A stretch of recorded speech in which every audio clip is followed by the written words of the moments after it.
Olá a todos, meu nome é Giovana Fumagalli e o meu trabalho é intitulado como Recrutamento dos músculos tibial anterior e fibular longo em atletas com instabilidade crônica de tornozelo. Eu sou membro do LaFESP-UEL, a Liga Acadêmica de Fisioterapia Esportiva da minha universidade, a Universidade Estadual de Londrina.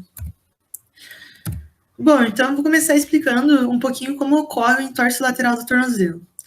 O entorse lateral de tornozelo, ele acontece com o movimento de inversão do tornozelo e plantiflexão. Normalmente lesa as estruturas lateral, onde está a bolinha. 58 entorses acontecem a cada 100 atletas. Esse é um número bem importante, né, para a gente ficar bem atento. E de 10 a 30% desses entorses laterais de tornozelo desenvolvem instabilidade crônica de tornozelo, podendo causar déficits neuromusculares, déficits proprioceptivos, diminuição do equilíbrio e coordenação, diminuição da ativação do músculo fibular em respostas súbitas, evoluindo por novos entorses, diminuindo a qualidade de vida, diminui também a performance esportiva e acaba acarretando em osteoartrite precoce. Bom, então existem estudos como o DIEM que comparam o desequilíbrio de dois músculos que podem causar o entorse lateral do tornozelo. Um dos músculos é o músculo fibular lateral, que tem o músculo fibular longo, que tem a função de fazer a eversão e a dorsiflexão do pé, e o músculo tibial anterior, que faz a inversão e a plantiflexão do pé. Então, quando em equilíbrio, né, quando eles estão alinhados, o fibular longo acaba prevenindo os entorses. Já quando há um desequilíbrio, né, quando, igual na imagem, quando o músculo tibial anterior está mais forte do que o músculo fibular longo, acaba ocorrendo esse déficit de força, né, evoluindo para uma instabilidade e lesão articular.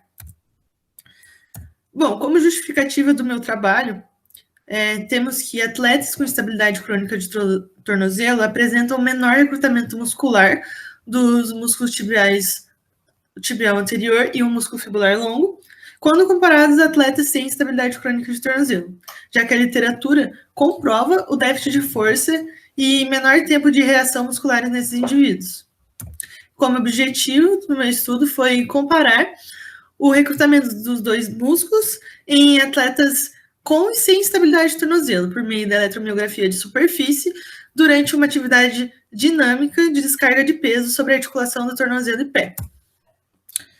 Então, entrando em métodos, a minha amostra foi aprovada pelo Comitê de Ética do seguinte número, e foram coletados os dados de 34 atletas de 18 a 27 anos que praticavam futebol, futsal, handebol, vôlei, lutas e rugby. O grupo de estabilidade crônica de tornozelo foi composto por 20 atletas, e nesse grupo entrou as atletas, né, propriamente dita, de estabilidade crônica de tornozelo, atletas que a primeira entorse lateral do tornozelo foi há pelo menos 2 meses, que tem limitação funcional de ao menos 2 dias após o entorse, evoluindo com sensação de instabilidade pelo questionário KITP, menor que 24, e teve novos entorses sem afastamento nos últimos 3 meses, e que não fez treino sensório motor nem fisioterapia nos últimos 6 meses.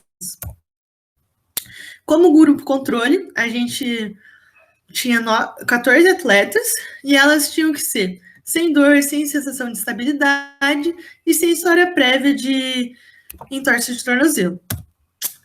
Como exclusão, então, as pessoas que a gente não incluiu dentro da nossa pesquisa, né, que já caíram fora logo no questionário, foram as que tinham algia ou incapacidade para fazer a avaliação no membro inferior, sinais de inflamação aguda, cirurgia no membro inferior, histórico de fraturas, doença neurológica, cardiológica, reumatológica e diabetes mellitus, e que tiverem entorse em eversão, que é o contrário do que a gente está estudando, né? A gente está estudando entorse lateral do tornozelo, em inversão. Então, os métodos e procedimentos foram assim. Inicialmente, a gente explicou, né, para cada atleta como seria, o que a gente ia fazer. Pedimos para eles assinarem um termo de consentimento livre esclarecido. Coletamos todos os dados pessoais, aplicamos o KITP, que é um questionário traduzido para a língua portuguesa de instabilidade de tornozelo, e colocamos a eletromiografia nos 2 grupos para fazer o teste a seguir. Então, os atletas foram posicionados nessa posição da foto, o eletrodo de superfície foi aplicado ali nos músculos tibial anterior e no músculo fibular longo, ficou nessa posição de afundo e apoiado numa plataforma de 10 centímetros. Aí ele realizava esse movimento de acordo com o som do metrômetro, que foi de 23 BPM por 30 segundos. Aí a gente repetiu esse teste todo 3 vezes, com descanso de 1 minuto. E o nosso avaliador era cego. Então, durante essa coleta da eletromiografia, né, para analisar os dados e ter um resultado legal, a gente usou frequência de aquisição de 2.000 Hz, filtro passabanda superior de 20 Hz, o filtro passabanda inferior de 450 Hz, análise com o MATLAB 2013, foram eliminados os 10 segundos iniciais e os finais. O root mean square foi normalizado e estabelecido pelo pico do sinal de cada músculo. Como resultado, foi considerada a média das 3 tentativas, e para análise de normalidade foi aplicado o teste Shapiro-Wilk, e para comparação, o teste T-Student. Então, como resultado da discussão, eu trouxe uma tabela para falar um pouquinho sobre a minha amostra, né, a caracterização dela. Então, a gente pode perceber que o P, ele não foi menor do que 0,05. Então, isso significa que não tem diferença estatística entre as amostras. Então, isso é positivo para a gente, porque mostra que nossa amostra é homogênea. Já aqui no KITP, ele apresentou menor score para o grupo de atleta com estabilidade crônica de tornozelo.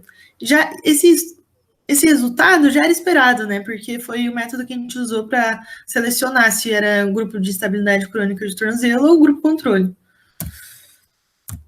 Aqui tem outra tabela também, que é a comparação do recrutamento dos músculos tibial anterior e o fibular longo entre os grupos de instabilidade crônica de tornozelo.